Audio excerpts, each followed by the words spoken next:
kanya. So, Yeah, ito po Mr. may Chair, higit magkaiba na po yung halaga. personal knowledge at yung kwento. Okay Hindi po, po personal pero- knowledge yun. Alright, So, I'm we're not lawyers here, so we discussing- have to make that, I diba? am not a lawyer, Mr. Chair, Yeah, pero ang but sinasabi this is a ko legal po, matter, so we have to be hindi clear lang po about ito it. legal matter, pati po para sa akin bilang author sa isa sa mga resolusyon na gusto kong pahalagahan yung sinasabi niya na Ms. Apple. Yes, but Lalo Senator na kay- Risa, Ms. if I Santala, go if I here may and just go- say, here and say na kwento ng mga tao tungkol kay Risa, magre-react ka eh. Mr. Career to ng mga taga-DFA, hindi Mr. pwedeng Chair, chismis or no, hearsay ang gagawin natin dito. Doon ako pinaka No, I'll go there if you So, allow me Chair, after Mr. Hernandez. Babalikan ko sila. Na-interrupt kasi Yes, yung trend ng pagtatanong ko sa kanila. I am Hindi sorry ko kayo about interrupt that. eh. But 1 minute suspension? Mr.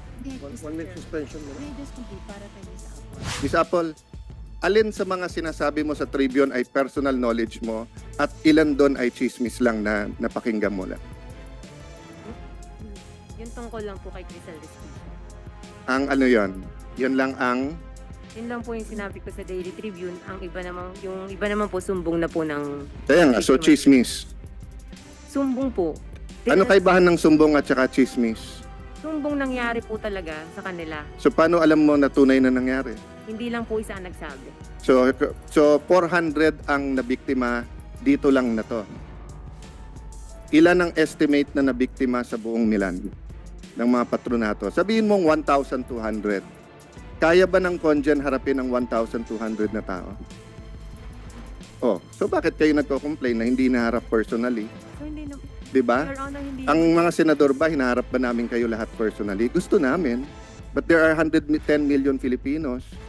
So yun nga ang sinasabi kapag ka-chismis kasi. 'Di ba? So kung grupo-grupo 'yon, haharapin ng Congen yung leader ng mga grupo. Iba yung hindi inaasikaso, iba yung hindi hiniharap. Yung secretary ba ng Justice, hinaharap ba niya lahat ng complainant? Oh, 'di ba? So, ano yung totoong sinabi nyo sa Tribune at ano hindi? So, sinabi nyo ba sa Tribune na kumikita si ano? So, may I ask Mr. Hernandez, sino Mr. Chair, sinasabi nyo na The indulgence of Senator Alan. Mr. Chair, Fine, Senator Rizzo. if I just may, gusto kong mas pahalagahan yung sinasabi ni Ms. Apple sa atin mula nung nakaraang hearing na maaring hindi lahat ay personal knowledge na sinabi naman niya. Marami or may mga sinabi sila na reklamo sa kanila at nirelay lamang nila. Pero ito po ay yung marami din ay masasabi nating personal knowledge na karanasan niya sa either sa sarili niya or sa mga kababayan sa Milan na nagkwento sa kanya. So, Yeah, ito po ay Mr. may Chair, higit magkaiba na po yung halaga. personal knowledge at yung kwento. Okay Hindi po. po personal Pero- knowledge yun. Alright, So, I'm we're not lawyers here, so discussing- we have to make that I diba? am not a lawyer, Mr. Chair, Yeah, pero ang but sinasabi this is a ko legal po, matter, so we have well, to be hindi clear lang about po ito it. legal matter, pati po para sa akin bilang author sa isa sa mga resolusyon na gusto kong pahalagahan yung sinasabi ni na Ms. Apple. Yes, but lalo Senator na kay- Risa, Ms. if I Santala, go if I here may and just go- say, na kwento ng mga tao tungkol kay Risa, magre-react ka eh. Mr. Career to ng mga taga-DFA, hindi Mr. pwedeng Chair, chismis or no, hearsay ang gagawin natin dito. Doon ako pinaka No, I'll go there if you So, allow me Chair. after Mr. Hernandez. Babalikan ko sila. Na-interrupt kasi yung trend ng pagtatanong ko sa kanila. I am Hindi ko sorry kayo about interrupt that. eh. But 1 minute suspension? May I just 1 minute Chair, suspension muna. may I just complete para kay Ms. Apple? Yan ang halaga at respeto yung sinasabi ng resource person natin na hindi lamang chismis. So that was the main point of my interjection. Thank I'm you, sorry Mr. for that, Chair. Madam Chair. I'm zealous you, about Sen. DFA and GMC. Alan. I'm sorry for that. Sir Cato, maaaring totoo nga po na kayo po ay nakakausap ng ilang mga complainants sa inyong tanggapan. It doesn't mean na itong si Miss Apple nagsisinungaling. Kung talagang hindi niya kayo naabutan tuwing pupunta siya, then that's probably is a fact. The only way to do that, Your Honor, is for them to produce that person. Siya, Miss Apple, sinabi mo, di ba, pupunta ka sa opisina ni Mr. Cato, palaging wala siya doon at secretary na nakausap, Your Honor, hindi po ako nagsabi. Yung mga biktima po sa Milan. tayo mga victim. Opo. Sa Milan Na po. yung mga victim lumapit sa'yo. Opo, nagtanong din naman po kami sa kanila. Kasi nung pumasok po kami ng Daily Tribune, naging fair naman po kami sa pagtatanong. Kasi kung hindi nga po kami naging fair, hindi dapat na-interview si Miss Untalan. So ibig sabihin, dalawang grupo. Yung may grupo ng mga victims na sabi mo hindi ini-entertain ni Mr. Cato at meron ding grupo na nagsasabing ini-entertain sila Mr. Cato at in fact, 200 sa kanila ay natulungan na.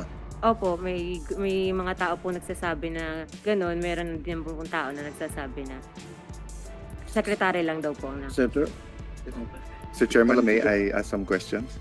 go ahead po. So, Mr. Chairman, may I frame muna ho yung aking concerns.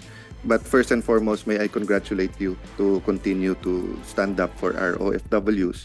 And yun yung una kong concern na every time tingin natin wala nang scam, meron na naman bago. I could not forget, Mr. Chair, nung tumayo ka sa floor, nagkwekwentuhan lang tayo. And may mga governor, I think may senator pa, mayors na nagsascam tungkol sa fiesta.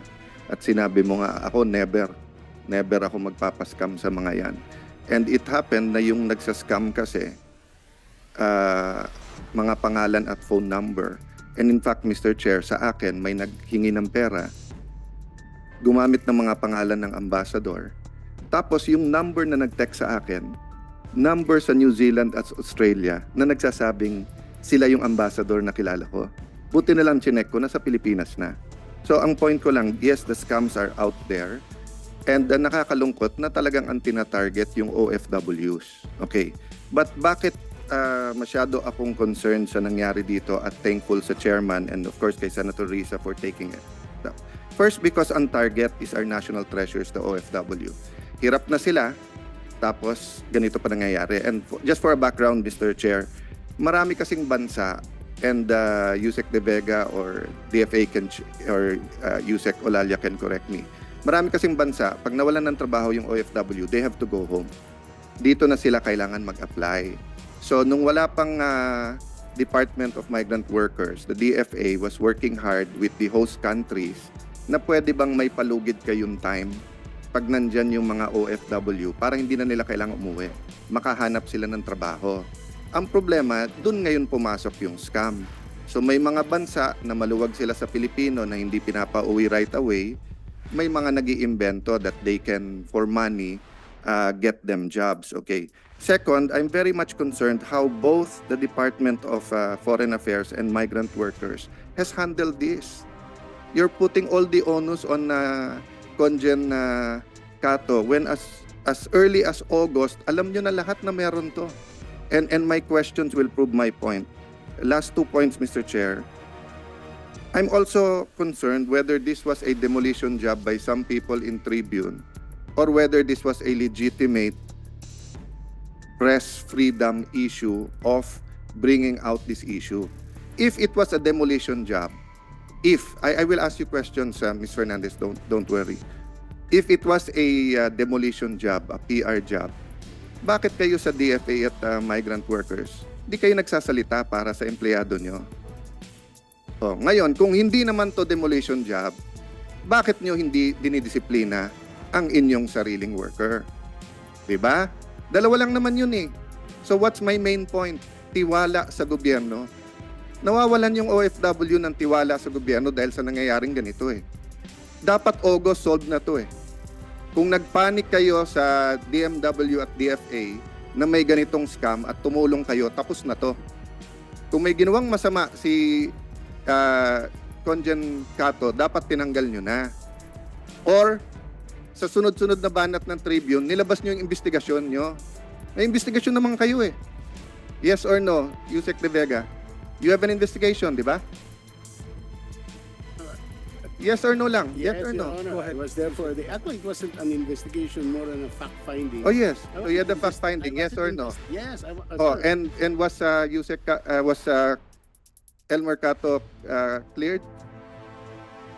Yes or no? Sir, I was not there to accuse him of anything. No, I'm not didn't talking accuse about him. you. I'm talking about DFA. I have limited time, Yusek.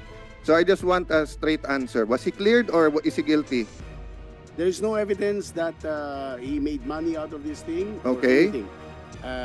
It seems that well. Did he drop efforts the were- ball in the investigation? Was he on it? Ganito po nangyari po, if I may. No. Straight lang naman to No. eh. Kung baga sa ruling, you can submit it later. Gusto ko lang yung dulo ng ruling. So, There's no evidence that he got any money. Yung mga sinabi niya dito kay Senator Tulfo, na as early as August, humingi ng abogado, etc. Totoo yun? Hindi. Yes. but- Okay, so let me stop there. Pero wala kayong, sumagot ba kayo sa Tribune?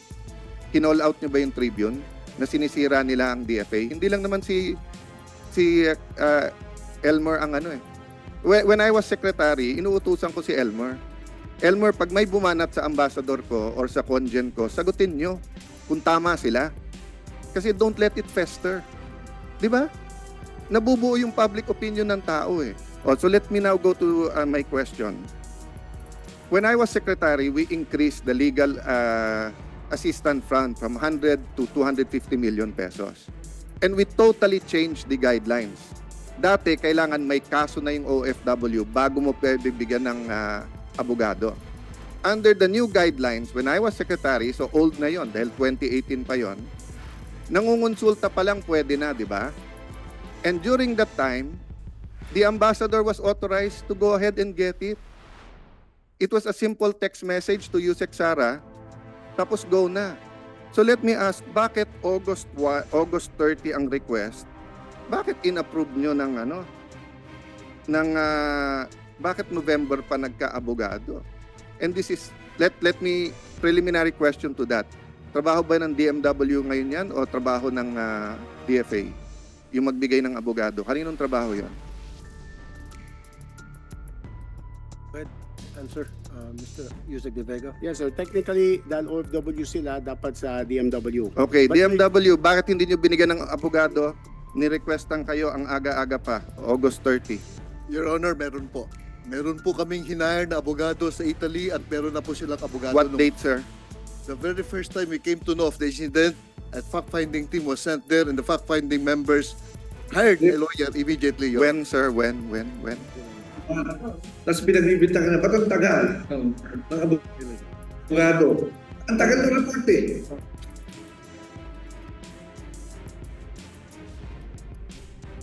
Baka may online, Mr. Chairman. So, Dr. Lalia, because I have limited time, I want to get to the bottom of this. The Chairman and Sen. Risa are just being gracious to me. Give me the dates. Kailan nyo nalaman na may scam at kailan kayo nakahire ng abogado? Your Honor, the team went there in second week of October. Oh, And then- August pa lang sinabi na eh. Di ba may tao naman kayo doon? Yes, Your Honor. Conjen Cato, ilan ang Pilipino sa Milan? About more than 100,000, Ilan ang Pilipino sa Italy?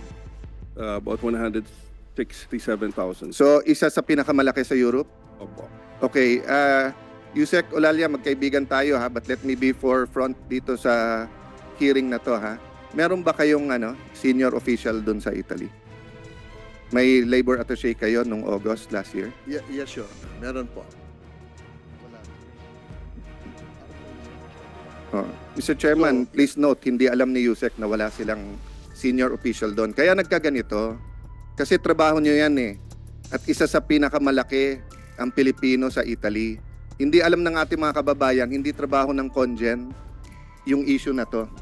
So, Miss Apple, trabaho to ng DMW. Ang problema, pag nagmamarites, kailangan mag-research. Di ba? Chat group. So let me stop at you first and go to Miss Apple.